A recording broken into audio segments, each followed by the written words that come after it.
கல்யாணம் வந்து சொர்க்கத்தில் நிச்சயிக்கப்படுகிறது நம்ம ஒரு காலத்தில் சொல்லிட்டு இருந்தாங்க.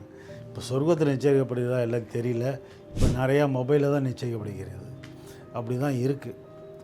ஸோ திருமண வாழ்க்கை என்பது ஒரு புனிதமான வேள்வி. அது வந்து ஒரு நாள் தாலி கட்டிட்டா மட்டும் இது இல்லை. அதுக்கப்புறம் சொச்ச காலம் ஓட்டி ஆகணும். ஒரு 40-50 வருஷமாக தாம்பத்திய வாழ்க்கை இருக்கும். ஸோ அது நார்மலாக மெயின்டைன் ஆனால் ஒரு விஷயத்தை மக்கள் ரெண்டு பேரும் புரிஞ்சுக்கணும். It is a undivided binding. It is a contract. ஏன் அம்மி மிதித்து சப்தரிஷியெல்லாம் பார்த்து இதெல்லாம் பண்ணிவிட்டு என்ன கான்ட்ராக்ட் தான் அதில் அந்த ஸ்லோகம்லாம் சொல்கிறாங்க இல்லையா, நான் எப்படி இருப்பேன் நீ எப்படி இருப்ப அப்படிங்கிறது அந்த ஸ்லோகங்கள் எல்லாம் அதை பொறுத்து தான். புரியுதா? நாந்தி இதெல்லாம் அதுக்காக இருக்கிறது தான். ஸோ அந்த அளவு பைண்ட் ஆகிடுச்சு அப்படின்னாக்க அதுக்கப்புறம் நம்ம you should not think back. அதாவது இப்போ எப்படின்னா கல்யாணம் ஆகி வீட்டுக்கு போனால் குடும்பத்தோடு போகிறாங்க. அடுத்த கண்டிஷனே ஃபஸ்ட்டு போகிறது நான் தனி கொடுத்துறேன் போகிறேன். நம்ம அம்மா மாதிரி நம்ம மாமியார் வந்து நமக்கு நல்லது சொல்லுவாங்க. கொஞ்சம் வயசானவங்க, அதாவது யாராவது நம்ம ரிலீவ் பண்ண மாட்டாங்கன்னா தான் கல்யாணம் பண்ணுறாங்க. நம்ம மருமக வந்து பார்த்துப்பான்ட்டு. ஸோ நான் வேலை சொல்கிறா மாமியார் அப்படின்ற மாதிரி அது இதாகும்.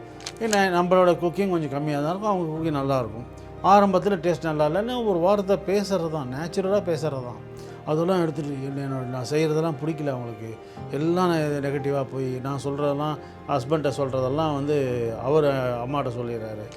இந்த மாதிரி இதெல்லாம் வருது. தேவையில்லாமல் இந்த மாதிரி ஒரு பாலிட்டிக்ஸ் டெவலப் ஆகி நம்ம தனியாக போயிடலாம். பேசிக்னால் இப்போ இருக்கிற காலத்தில் மற்றவங்களுக்கு பெரியவங்களுக்கு ஹெல்ப் பண்ணுற ஒரு டெண்டன்சி பெண்களுக்கு குறைஞ்சிருச்சு. இதுதான் வருத்தமான ஒரு விஷயம். புரியுதா? அவன் தாயாத்தாரமான மாட்டில் முடிக்கிறான். ஸோ இதுலேயே விரிசல் வந்துடுது. நிறையா பொய் சொல்ல வேண்டியதாக இருக்கும். ஒய்ஃப்டையும் பொய் சொல்லுவான், அம்மாட்டையும் பொய் சொல்லுவான். என்ன பண்ணுவான்? உண்மையை சொன்னால் 2 பேரும் சண்டை வந்துடுங்க, அப்புறம் பொய் சொல்லாருன்னுவாங்க. ஸோ இந்த மாதிரி இருக்கும்போது ஒரு எடுத்தோடனே ப்ரெஷர் பேன்லேயே நம்ம வாழ்க்கையை ஆரம்பிக்கிறோம். அது ஒரு பெரிய ப்ராப்ளம். அதாவது நம்ம அம்மா எப்படி நம்ம பார்த்துக்கிறாங்களோ அவங்க தான் நம்ம பார்த்துக்க போகிறாங்க. ஸோ அந்த மாதிரி ஒரு மைண்ட் செட் முதல்ல பெண்களுக்கு வரணும். சின்ன சின்ன குறைகள் இருக்க தான் செய்யும், பிரச்சனைகள் இல்லாத இல்லை.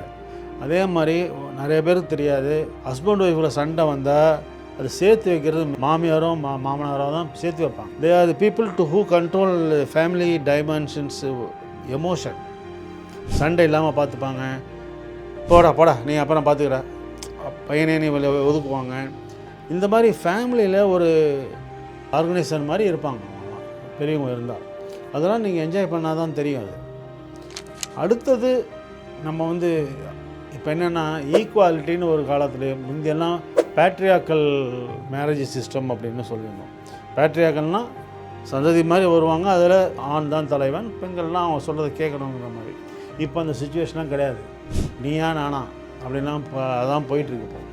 இப்போ அதே சுச்சுவேஷன் என்னென்னா இப்போ சில விஷயத்தில் பார்த்துருக்கேன். என்னென்னா ஆண்களோட சம்பளத்தை விட பெண்களுக்கு சம்பளம் கூட இருக்குது. அதில் ஒரு இஷ்யூ டெவலப் ஆகுது. நீ நிறையா சம்பாதிக்கணும்னு நினப்பா அப்படின்னு அந்த மாதிரி ஒரு டைமென்ஷன் ஓடும்.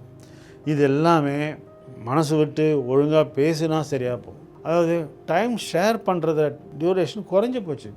சாயங்காலம் காலையில் இப்போ எல்லாம் காலையில் 7 மணிக்கு பிடிச்சாங்கன்னா நைட்டு 9 மணி வரைக்கும் பார்த்துட்டே இருக்க வேண்டியதாக இருக்குது. வேலை செஞ்சுட்டு அப்புறம் வந்து சாப்பிட்டு தூங்க தான் நேரம் சரியாக இருக்குது. No time for செக்ஸுங்கிறாங்க.